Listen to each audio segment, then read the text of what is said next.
Ba itania mawalin atau mawalin Australia tambah o incidente ni maka alakon emani vida di Australia.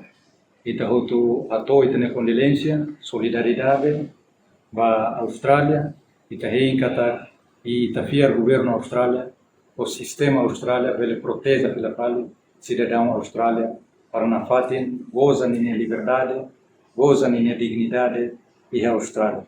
Galairetan representa no governo constitucional ato a minha condolência clean para o povo Austrália.